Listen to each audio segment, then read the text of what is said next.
I think because you're the one that doesn't know nothing. Sorry, go ahead. I just jumped on your touchdown call. Well, tell me something. This is Morning Joe's. I am your host, Joe Johnson, owner of PurplePTSD.com and VikingsTerritory.com. Here with, as always, Mr. Joe. Don't know nothing Oberly. That's right. It's still the greatest intro music for a podcast ever, Vikings podcast ever created. I love it too. They play it on the scoop when my segment starts. It's just staying on brand is important. Speaking of staying on brand, the Morning Joe's is part of the Big Heads Media Podcast Network, which is brought to you by MyBookie, and basically right now MyBookie is running a special.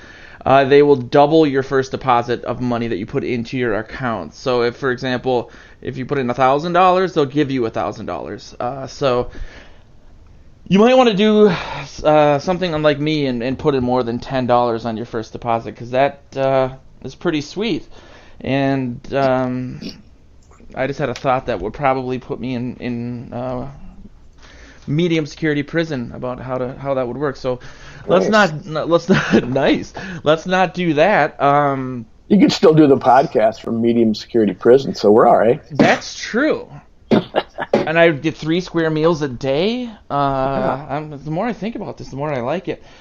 But yeah, this is Morning Joe's. The Vikings are 6-2 after a pretty objectively boring Thursday night outing against the Redskins. Boring at best. I mean, I'm glad it was boring. I think that, personally, had Keenum not been entered into concussion protocol, that we might be having a wildly different conversation and show right now, because he was playing like a man possessed, as was Adrian Peterson, and he was moving the ball up and down the field. The Vikings were doing the most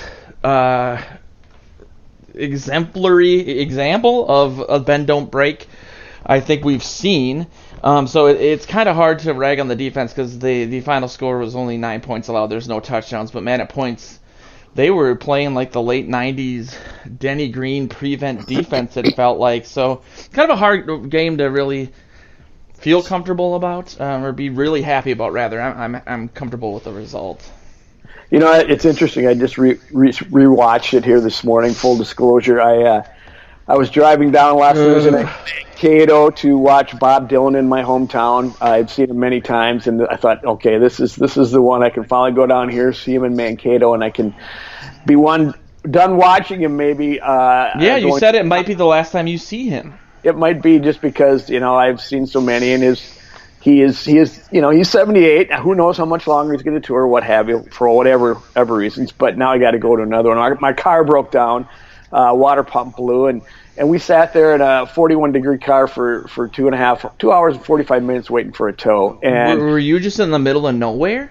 Well, north of Jordan on 169, between Jordan and Shakopee, I guess, right in this construction zone. But you know, it was pretty frustrating. Even we heard the first half on the way back in the tow truck's car back to the cities, and wow. I got home and sped through the game, you know, that I had taped, and the third quarter, and then came to the fourth quarter to watch it live, and started begging Joe Johnson to write the post game, because this game was so bad. You know, you just nailed it how you just described it. I mean, I thought Case Keenum looked really good. I talked to you about, you know, maybe putting on the agenda Keenum versus Cousins, because their differences are kind of interesting, and it was right on display for you. And I thought Peterson looked really good. And I thought I had the same thought that you uttered, that if Keenum had finished the game, you know, it might have been a little touch and go there in the third and fourth quarter, because the Vikings kept self-destructing. They moved the ball. Cousins had a great game. I mean, he missed 3 passes. 2 of them were throwaways, and 1 was a clear drop by Dalvin Cook. And yeah. It's like, goodness, what a night he was on his way to having. But I tell you, Keenum still looks much more comfortable in the pocket than Cousins, I think, ever will. You know, but yeah, I think you're right. They played either Thursday nightitis or they play down to their competition, and the defense is a little concerning because McLaurin, the rookie, the way he ate up the pass defense this past defense is really concerning me going into Kansas City, but I'm sure we'll get to that. And it's really frustrating just because of all the capital they've invested into it draft-wise. I mean, they have 3 first-round picks. They have a second-round pick as their 3 first-round picks and a second-round pick as their 4 main guys. And then you have the Kearse situation, which might not help if there's an injury.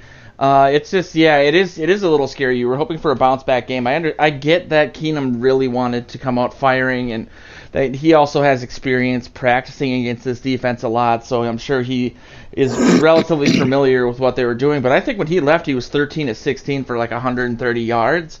There was just a lot of goal line heroics by Kendricks had that awesome pass breakup. Danielle Hunter had something similar to that. But you would hope that your defense wouldn't have to do stuff like that to bail itself out. And then on the other side of it, like you said, the offense was moving the ball at will, but they kept getting just flag after flag. You know, there was I think 3 flags on the Redskins for helmet to helmet or unnecessary roughness. The sack first half on Cousins, I thought were 2. I thought Stefanski called a good game, but I thought those pass plays down there near the goal line were too long developing, and it should have been a quick strike or something right down there in the red zone, and Cousins gets sacked and would get put into field goal. Yeah, and there was a lot of holding penalties. I think there were 6 or 7 of them. Elflein had a very bad game. I've really been a supporter of his. I was really excited that they were moving him to left guard. He played guard the majority of the time at Ohio State. His senior year, he switched to center. A lot of people this season have been calling for him to either get replaced by Samia or. Is this a transition year for him, Joe, though? I mean, to head back to guard? I mean, after he spent his rookie year just focusing in on being a center and started out all right, but then, it didn't finish well. I mean, is this a transition year back for him for that new position, and once he gets used to it, it'll be better? Because he's done well in run blocking. Run blocking, but it's pass protection where he's really struggled as far as I can tell. Yeah, and it's disconcerting. I mean, I really thought that with Elflein playing next to him and Bradbury being on the other side, that having that support would be a lot better for him, and just with help and psychologically, and not being afraid that the guy next to you is going to completely wilt. I mean, last season he had Tom Compton and who was the right guard? Well, that's a good question. They were the 2 worst guards in the. Oh, well, it was the former tackle that got moved into guard. I can't even think of his name. Remmers. Yeah, Mike Remmers. Yeah. Ugh. So I felt that way, but he's a couple years removed from doing that, and obviously the talent level is a lot different, but he's got to really turn it around. I mean, he had multiple holding calls. At one point, Troy Aikman was like, I was just hoping it'd be anyone but Elflein on this call because, man, he was having a really bad game, and I feel really bad for him. It wasn't going against a great defensive line either. I mean, they've faced worse, and they'll face worse again, and it is a difficult. I suspect you're going to see them, sprinting Cousins out a lot away from him if that's going to be a continual liability over there on the left side and pass Definitely. protect. I mean, luckily, he's doing all right, like you said, in the run game. I do think that touchdown before halftime was a very momentum swinging in that, they were pretty close to going into the locker room 6-6, and that was obviously a huge concern. Yet again, Dalvin Cook wills himself into the end zone. It was not dissimilar to the touchdown against the Lions, where we talked about this on the show last week, but the whole collapse, and he kind of bounced back to the left and then right back to the right, like Barry Sanders-esque. And he got hit early on that touchdown before halftime, and he basically just willed himself into the end zone. It was a really ugly touchdown, but it was beautiful in just execution. And yeah, I remember pumping my fist with the tow truck driver on that one. So. It was huge, and it made me really feel like, man, there's a lot of talk about Cousins for MVP or Cousins playing at the same level that Mahomes was last year. And we kind of talked about this in text this week, you and I, saying that, I don't see either Cousins or Cook winning the MVP because they're going to split votes with one another. But I do feel like Cook is the heart of this offense. No question. And he really, gets things going and sets the tone, and that's just really great to have. Yeah, I was surprised to hear Cousins' name mentioned at all in this because, the early season problems he had and the fact that I still hang the loss of the Packers game on him, at least on that play. But to me, the motor that runs this offense is Cook. If Cook is going, if they got room for him to go, they go. Even when there isn't room for him, he makes things happen, both in the passing game and the running game. And, Cousins is good. I still think, I don't want to call him a game manager because he's playing better at a better level than that. That pass he threw to Diggs down the sidelines and double coverage that was flagged was beautiful. Oh my goodness. In the second half, I think it was the second half. And that's the kind of stuff he can do, but he hasn't done all year consistently. So if I were to have a vote, mine would go to Cook on this, in that regard. Cause I think, he is the difference this year. Yep. You think about what he would have been like if he had been healthy that year that the Vikings went to the NFC Championship. I know. And just think what, maybe Philadelphia has to really think about, the running game that the Vikings have and which opens things up for the passing game a little bit more. And that's a really good point. I haven't heard people talk about that. How different things would have been had they had that. He's now playing like we hoped he would, and he's better than we hoped he would. Yeah, I was just going to say exceeding expectations in that regard. I'm just, of course, not me because I drafted him in the first round, but I'm kidding. I marvel at his the way he plays. I enjoy it so much just to watch him, and that screen pass that they set up, and he took the outside down to the goal line right before that touchdown. What a run. It looked like he was dead 2 or 3 times and made several people miss it, busted to the outside, and still tiptoeing and looking for him yards down the line. His vision is wonderful. His feet work is so good. And I was happy to see that Adrian Peterson had a good night across the line because, he's looking at his replacement. And in some ways, if Cook keeps going and has as long a career as Peterson did, he can start eclipsing some of the marks that Peterson set around here. Yeah, we're midway through the season. He has like 823 yards, I believe, rushing, and I think 300 receiving. He's on pace to get over 2,200 all-purpose yards, which is just awesome. But Cousins, just a lot of the MVP talk or comparisons to Mahomes came from a tweet from Ian Rappaport. And he broke down Cousins weeks 1 through 4 and then since week 4. I'll kind of skip that. The difference is palpable. But then he compared Cousins' first 8 games of this season to Mahomes' first 8 games last season. Completion percentage for Mahomes was 65.6. For Cousins, it's 72.1. Yards an attempt for Mahomes was 8.9. For Cousins, it was 9.3. Touchdown to interception ratio, 4.33 for Mahomes, 4.33 for Cousins. Passer rating, 115.3. Cousins, 115.2. Woo! Those are some nice numbers. And really quickly, not to toot my own horn, but I spent about 2 hours going through and rereading my old articles from that time last offseason because somebody said that before we got Cousins, that if he came here, he had the potential to be a top 5 quarterback and MVP candidate. And people laughed, and look at me now. Oh, my goodness. Smartest man alive!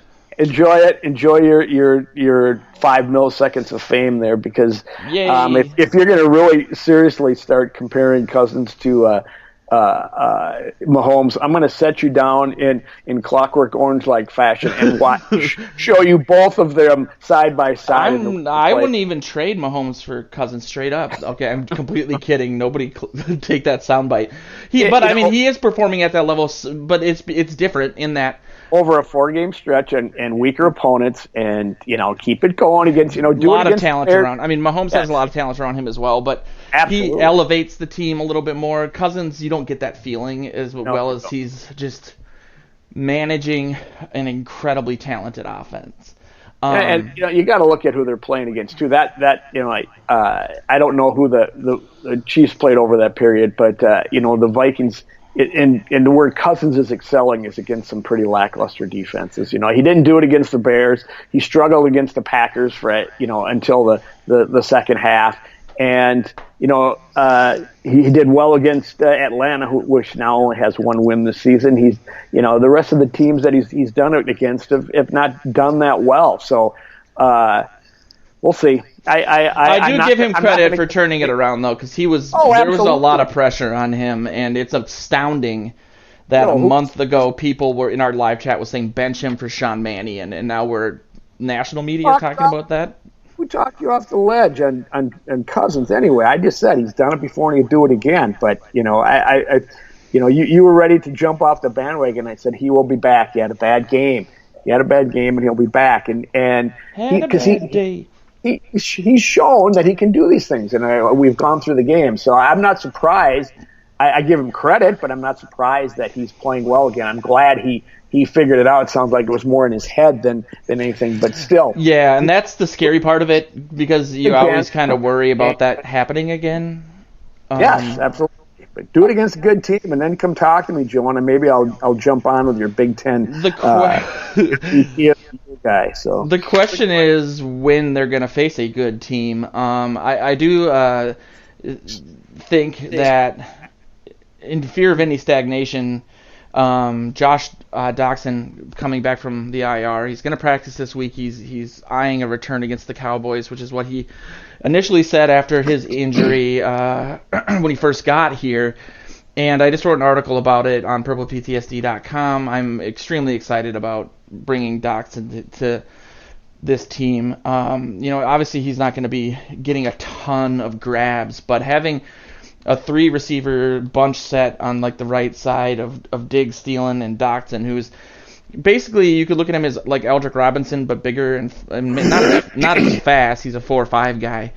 But he's played with Cousins. He has the familiarity. He was labeled as a guy who could only really go down the field. He wasn't really a all every down receiver, and that's kind of why Washington moved on from him. But if they're just calling his number a couple times a game on some deep balls, that excites me, because obviously the coverage is going to go to Diggs and Thielen, and having a guy like that out there that's 6'2" and has ups and body control is really cool, and it could be an additional spark.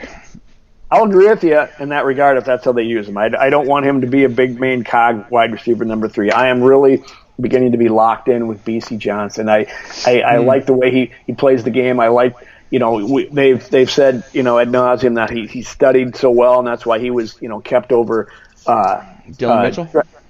Him and Treadwell even, because he got his nose in the playbook, and he runs very good routes, and he knows what he's doing out there. Doctson hasn't had that chance yet. Dotson's probably going to get a limited playbook to run with. It's okay, we're going to bring you in for these plays, and he's not going to, be expected to be a guy yet, because he hasn't had any run with this offense. He has to learn the offense. He has to learn the teammates. He has to get himself back into game shape. And I would, if they use him sparingly for those deep routes like you described, great, awesome.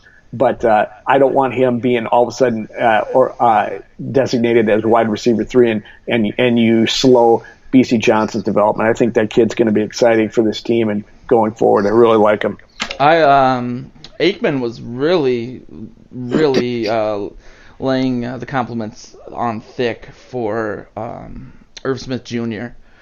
Basically, he said he's really special and he's going to be a superstar in this league, so on and so forth, which I was a little surprised by. I mean, I know that he's talented, but I didn't know, like, outside of Minnesota that there were people that were really high on him. He's doing well as the youngest player in the league, so that is impressive. Yeah. There's a lot of room to grow there. So. Totally. Some other news from the week, obviously, Kearse got arrested over the weekend. Mike Hughes was in the car with him. There was a handgun that I think I erroneously reported as unregistered. It was not registered for concealed or to be carried, either in the car or on Kearse's body. He basically came out and said he uses it for protection. This seems to be a never-ending thing with players getting DUIs, and we always kind of point to the money they have and why they didn't call a cab or have someone from the team drive them. I mean, I know they don't really. I can't blame them for not wanting the team to know that they're going out or how drunk they get on their Saturday night off, so on and so forth. I mean, I was always amazed that these guys were drinking this amount during the season anyway. I was really naive about that when I was younger and thought, they're always Saturday night they're at home eating a high protein thing and they're running on a treadmill, but no, I mean they go out and they get it done. But it was really unfortunate that this happened. Kearse had an amazing preseason. He's endeared himself with the fan base. He's the backup at a couple different positions. He's behind Anthony Harris at safety, but he can fill in at the nickel spot if they need him. I mean, I have to assume he'll be done for the rest of the year, and whether or not, some people are saying he might be done with the team. I wouldn't go that far. I think that the Holton Hills is a good example as to this team not being Childress-esque in their wanting to be the sheriff or whatever. But it's different because he had a gun. And that's just, it's just really dumb.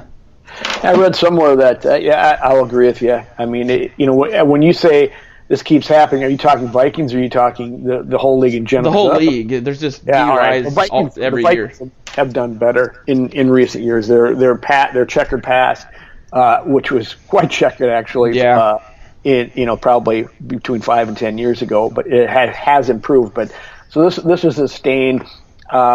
It doesn't make any sense to me how, maybe that's why they've gotten lazy because not that much has happened. But, it's like these guys know, and it's like, they're going on their what they call a mini break, not their bye week, but their mini break because of the Thursday night game, and someone does something stupid and it affects the team. I agree with you with the Holton Hill thing. We're seeing right now why the Vikings didn't bail on him, and we can talk about him versus Rhodes with him coming back. Yeah. It should be interesting. But it's what I read is it's up to the Vikings whether or not he plays this week. The league will wait until until the legal aspect of it fleshes out before they make any penalty.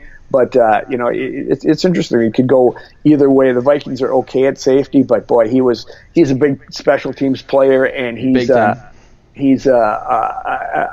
asset, as you described, in depth for the safety and inside corner position, especially this week against a guy like Travis Kelce. It would be nice to have a big, guy inside, to match up with him. And so it's really stupid on Kearse's part. He did come out in the locker room and own it for what it's worth and say how it's stupid and blah, blah, blah, blah, blah. Great. I'm glad that's the attitude you got. But, man, someone should have, I don't know if Hughes knows or does not know what's going on or, in his car, but someone should tell this guy. It shouldn't be Hughes because he's the younger guy. I don't know. It's so disappointing. And I know these guys are ignorant of the law a little bit, and I don't mean that as an insult, but I'm sure he didn't. I'm just speculating, but I'm not saying he actively did this either.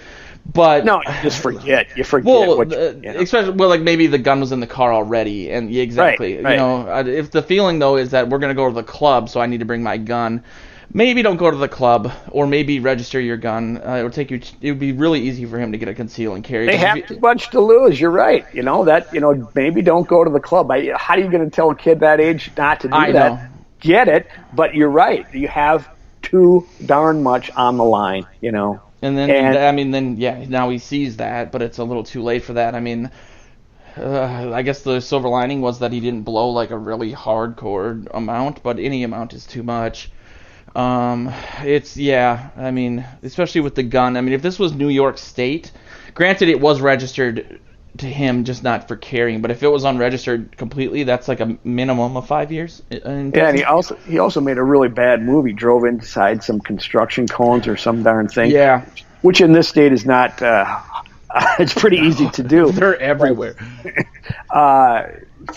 And then I guess erratic driving before that, but get an Uber, get in a Lyft, get an Uber Black. They'll show up with like a really fancy SUV. It's pretty sweet. But you mentioned Hill, and Zimmer was asked why they didn't cut him.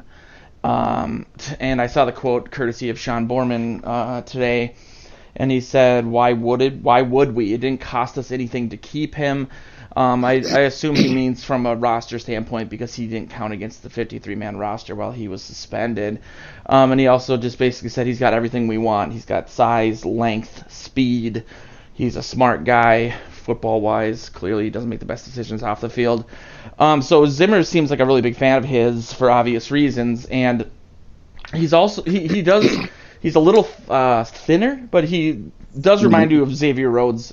Yes. When he's on the field, they're the same size almost. Oh my God! From the Big Ten. What, Holton Hill is?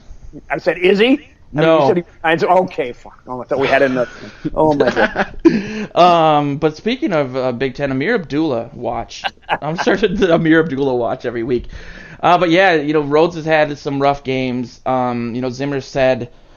One of the announcers this week or the week before, I think it was Aikman this game, said that Zimmer said that Rhodes is healthy, he needs to play better, like full stop. Wow. A lot of people were speculating as to how healthy he was because he's looked a little gimpy from time to time, and there was a lot of articles before the season started about him doing Pilates or yoga and really focusing on staying healthy, and then he immediately looked like he got hit by a train. And so the question is, this is such an in-depth question because you have Waynes, who hasn't had the best season, and you have Mackenzie Alexander, whose contract is up next year, as is Waynes. But you would think that Rhodes, being the elder statesman, making all that money, would have a target on his back in regular situations without the other contracts. So I wouldn't be surprised if we see a decent amount of Holton Hill for them to see what they're going to do moving forward. They have to draft somebody, so on and so forth. Well, I heard someone talking about, I can't remember where it was on the previous the Lions game, or it was after that, and I can't remember who it was, but I thought that was pretty insightful. They said what Rhodes is doing, he's always in position. He's always in pretty decent coverage on his guy, but he's not turning his head around and finding the ball. His instinct has dropped off as one to make Zimmer that move. Said that maybe it was multiple times. Okay.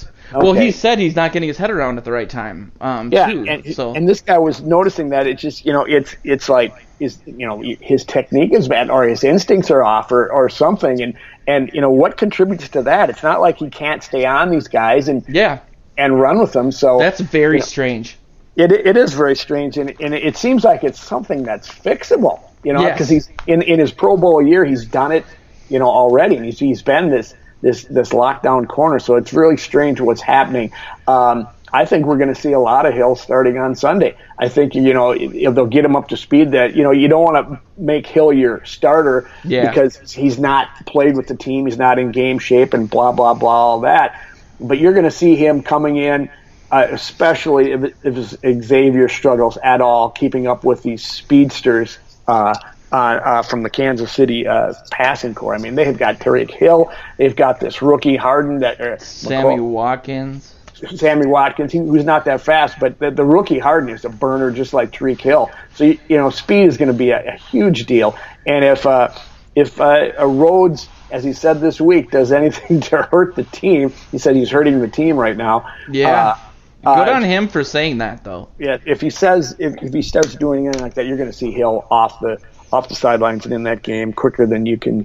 They're not going to wait around. Even when Rhodes went out for concussion protocol last week, and Mackenzie Alexander stepped in for a play and made a great play on defense on a third down pass defense. So you could see some of him as well at corner. So it should be interesting. Yeah, definitely.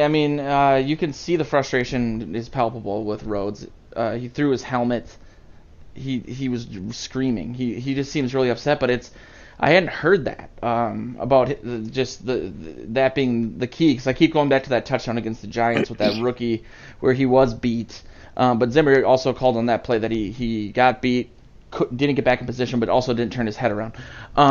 You think that that'd be the easiest thing to fix out of any potential problem, coverage-wise or speed-wise or whatever. Loss of confidence, maybe, I think he might be. I mean, he's clearly upset, and sometimes when you are upset, you press too much, you try too hard, or you get out of your own head. He's not perhaps doing his internal checklist the way that he usually does, or he's not picking up on the signals from the receivers that the ball might be in the air.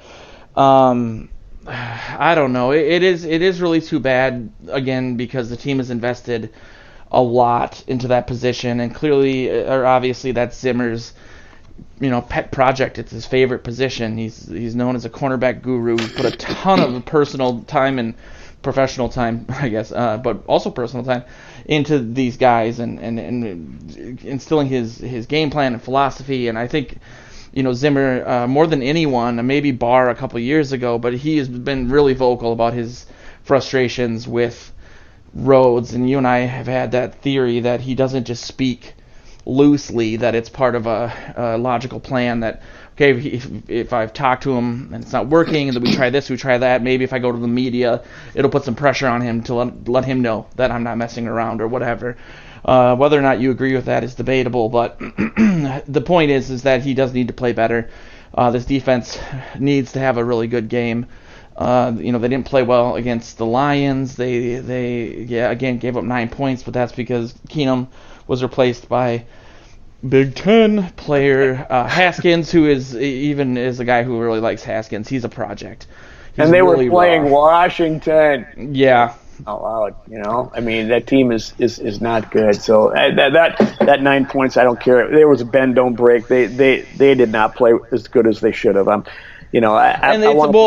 best way to put it, really sorry to interrupt you, but is that the 4 games before the Vikings game, the Redskins were averaging 6 points a game. So giving up 9 points is 50% more than they usually give up. So that's not something that it is the NFL, I understand that, but it's not like something to write home about considering how inept they are. No, and they were down on the 2-yard line after another Rhodes missed play. So I mean, they could have scored on one of those touchdowns easily. That Adrian Peterson would have loved to have gotten the end zone. But by the way, and I'm going to say I'm okay. I was pleased that they made him smile with a little applause when he passed. Yeah, as on the list. I know there's a lot of anger and angst and unlike and whatever you want to say about Adrian Peterson, and I agree with that. You're welcome to it. I guess I was happy for him for all the smiles he brought to my face in the 10 years he was here. So as long as now he sees like people don't hate him here, maybe he'll stop lipping off so much. I mean, that's the one thing that bothers me. In the same week that it came out that he said he wanted to retire a Viking, he also was basically mocking the ineptitude of the Vikings' run game last season and saying, "I bet they wish they still had me." Well, that's not for $18 million. We don't. That's Adrian. I don't know if he's always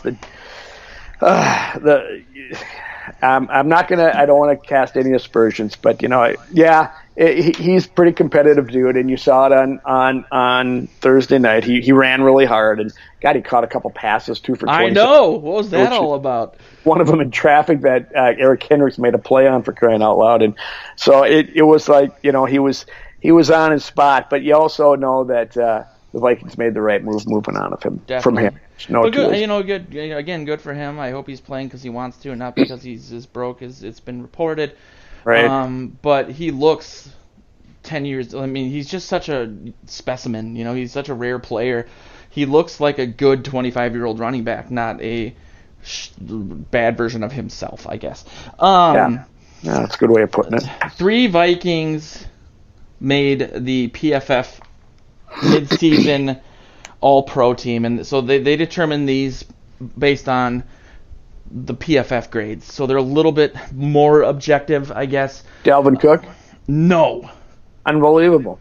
I know. Let me double check who it was, but Aaron Jones was one of them. So they Aaron Jones? They had. You said 3 Vikings.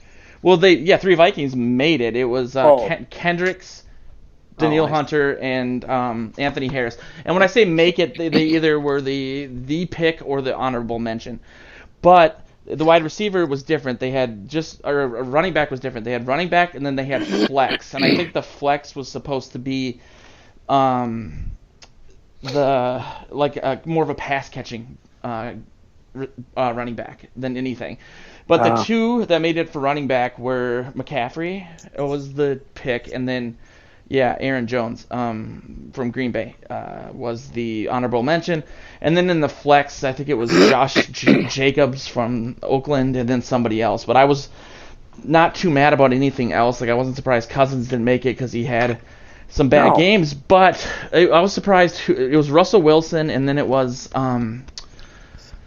who was it? It was Russell Wilson's playing lights out. I mean, they said that Dak Prescott.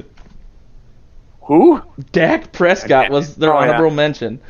They said he's doing well as well, but I've heard a lot, about those two guys playing well, and Russell Wilson's holding it together up there in Seattle. I mean, they're not as talented a team as they've been in the past, and his play has kind of kept them to keep pace as much as they can with San Francisco out there. I just felt with Dak, that 3-game losing streak, his numbers were bad. And Cousins had those 2 games that were bad. So I kind of felt like that should have tipped it one way or the other. But Eric Kendricks obviously deserves it. I think Harris was a little bit of a surprise. He does lead the team in picks, but 3. People are. He had one last week. People are really. Or during the preseason, everyone was calling for him to get demoted for Kearse, which luckily didn't end up happening. But I was surprised that he made it, and a little salty that Dalvin Cook didn't, because his numbers were better than both of those guys. Yards per game average, touchdowns. Well, you know how I feel about that stuff, though, Joe. Who cares? I know. I'm not a big PFF guy myself. But I wanted to do our mid-season report card, and I think that's a little hard. I mean, that's a bad segue considering saying who cares. Only care when we do it is the point that we're going. That's our new slogan for the show. Offense. This is hard because it's been so up and down. And the last 4 games have been great, but it hasn't been against great opponents. I would say at this point a B or B plus. Bears game, offense in general. Yeah, across 8 games. That Bears game really scared me, and I know the Vikings offensive line is, according to PFF, now the 11th best unit in the league. They're about to crack the top 10, but they were non-existent in that Bears game, and the Bears aren't. They're showing that they're not the Bears of last year, and maybe it's different because it's a divisional opponent, and they knew how to. They played so well against us last year that they carried that over. But I don't think we're seeing that maybe Vic Fangio was the coach of the year, people are saying, and not Matt Nagy. And so, I would say a B or B plus. I want to see a lot more against good opponents. The offense did well against the Lions, I guess, which is a divisional opponent. But I'm still not completely sold. Oh, you're waiting for me to make a grade? I'm not going to, because I have not. A, I haven't thought about it. I didn't know we were going to do this. But B, talk to me. That's not what I do.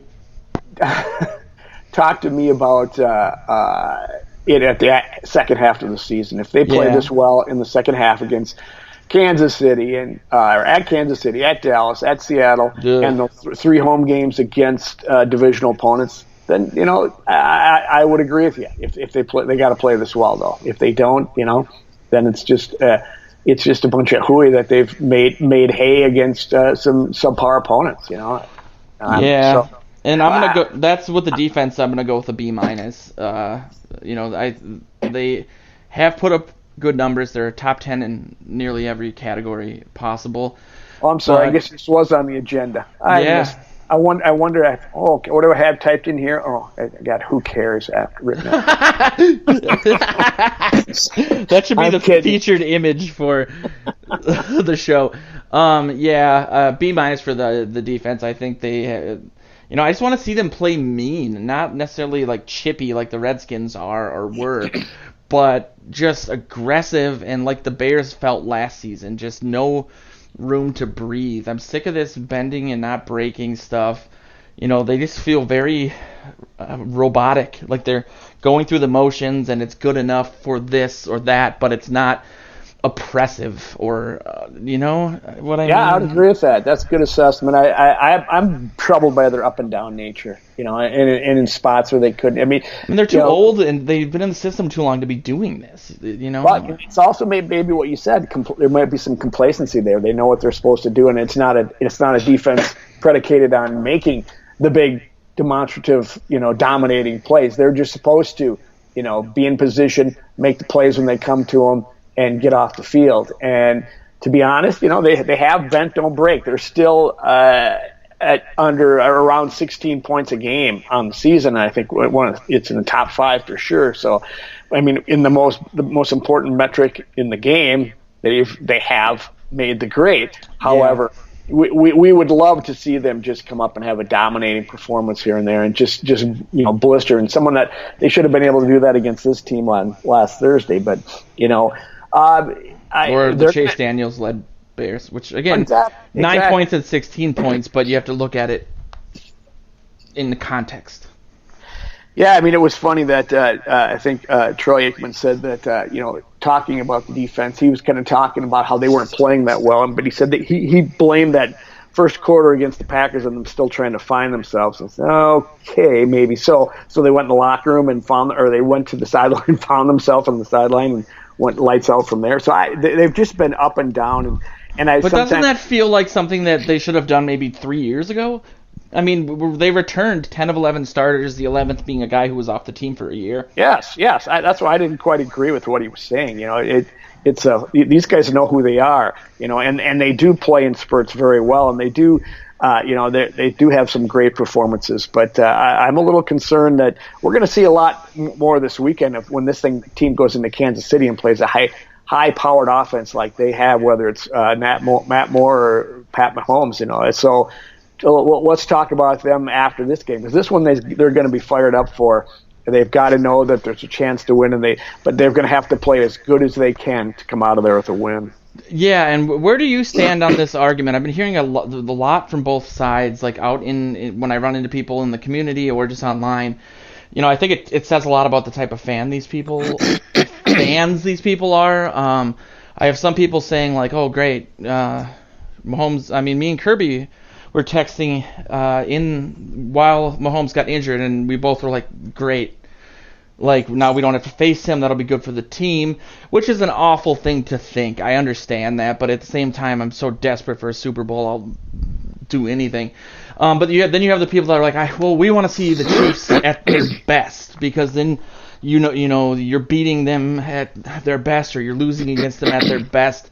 And maybe those people aren't as emotionally attached to the team as I am, and so they just want to see a good game, or an interesting game, or a competitive game. My girlfriend during the Redskins game was like, no offense, but I almost want the Redskins to score a touchdown to make this game more interesting. I think those are the type of people that aren't as wound up as I am, and it's super. She's a Packer fan, though, for crying out loud. I know, and she's trying, but man, when she sees the Packers do well and she cheers, I can see my entire future flashing before my eyes. Babies and Packers onesies. Oh my! No. But yeah, I obviously have kind of told you where I feel about that. I think especially with how tight the NFC is and where the Vikings are in the race for the NFC North, and the fact that the Packers just beat the Chiefs, they have to keep pace with them. They have to beat the Chiefs as well, because if it comes down to a tiebreaker, that'll be part of it. So at this point, I just want a W. I'm not gonna be super mad if Mahomes doesn't play, and even if he plays, he won't be the same guy. He won't have the mobility or that he did. I mean, I can't imagine he would. So, I'm not going to disagree with you. I've always been the kind of guy, or I have of late. I used to be like you, that I don't care how they get the win, they get the win. Give me the win. But I've sat around and waited for them to get in the playoffs for so many years and do well and go back to the Super Bowl. That I've come to the realization that if you want to be a team that can do that at the end of the season, you have to be a team that can beat some of these teams in the regular season. Now it does, ultimately all you have to do is get to the playoffs, get hot to win.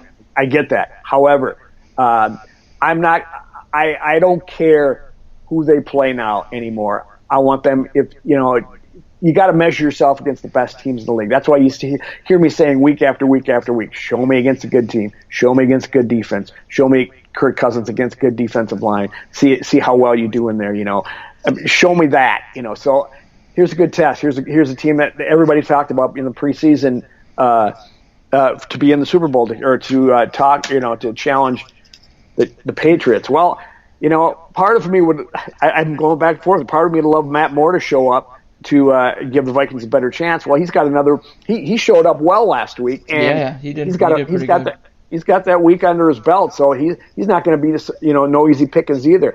Part of me wants to beat them with Patrick Mahomes, and I agree with you. He's going to be slow. He's not going to be the same player. He's probably going to be more conservative. They're probably going to make some. Design an offense that doesn't get him exposed to the Vikings defensive line that much. So if he is in there, so I'd like to see him in there. Then at least you can say that against the Packers. You can feel good when you go against them that the Vikings beat him down there with Patrick Mahomes. You didn't do that. So anyway. That having been said, I can't imagine they would play him. I mean, the AFC is so wide open.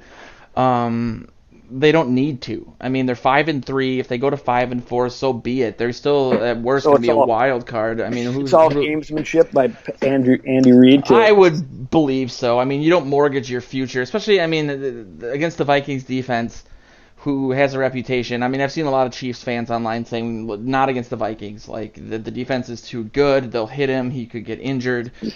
Again, or much, much worse, and you don't want to do an RG3 and rush a guy back.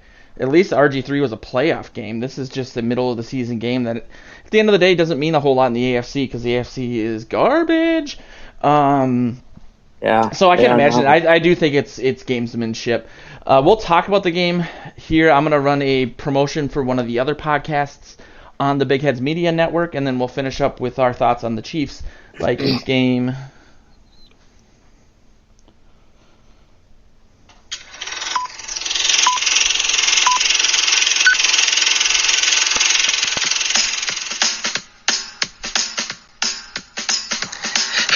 Chris Williams here, inviting you to join me and my co-host Perry Seibert every other Friday for our podcast. We're watching here. Every other Friday, we talk movies, from our favorite directors to looks back at vintage releases to our thoughts on today's current trends. This is all backed up with the knowledge of two guys who've been writing about films for years and talking about them their entire lives. From Spielberg to Soderbergh and Malick to Michael Bay, we are opinionated moviegoers giving you opinionated movie talk. Tune in wherever you get your podcasts from Big Heads Media. And now, on with the show. Woo! Speaking of facing a good opponent, the Chiefs' pass defense is at least relatively decent. I know for a while I kept hearing that was going to be their Achilles heel, but it's their run defense that's relatively atrocious. I think they're 30th in the league for yards allowed. Ranking is what I called it. Yeah, so I think... ranking. It took me a minute. Speaking of Cook being the heart of the offense, it's gonna all go through him. It's a really hostile place to play. Like you said, Joe, Moore played well. I've heard people say he's the best backup in the NFL. God, it's just. Is it just me, or is everything NFL related online super hyperbolic? Like it's either the worst or the best. There's no it's middle ground. The best. Immediate reaction. It's immediate overreaction. I'm so glad I don't do any of that. Yeah, exactly. I mean, what sample size, folks. One game against the Packers, who they should have beat. Yes, he did well. He did great. He's not. We have no idea if he's the best backup in the league because all the other ones haven't played. So yeah. How do you determine that unless it's like Teddy Bridgewater, who at least has some games under his belt? 5 games that he won. Yes. Now that's I'm kind of gonna go with him right now. I'm sorry. Just maybe. Yeah. I mean, they both have a lot of talent around them as well. So I mean, Teddy did a really good job though. Good for him. I bet they're getting a ton of trade offers and they're not gonna do it. But yeah, the keys to the game, I'm just going to say, run the damn ball. Just keep running it. Slow the game down that way.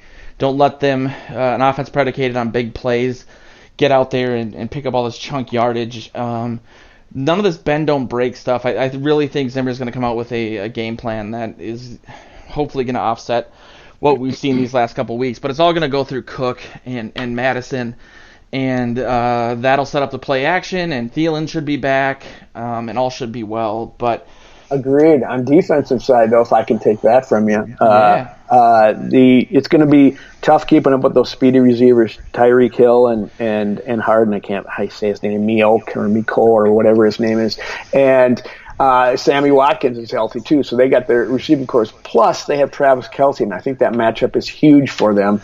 The Vikings have been well against tight ends this year. They haven't given up a touchdown to a tight end, and their I don't think they've given up a rushing touchdown either.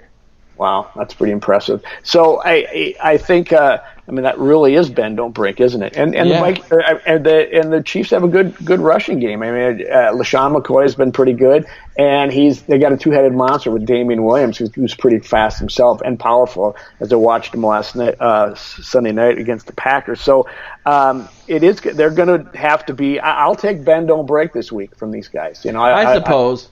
I think the Vikings will run against them and score some points because they aren't a great defensive, overall. And like you said, 30th in the pass and 11th against the run, or the other way, 30th against the one of the two. 30th against the run, 11th against the pass.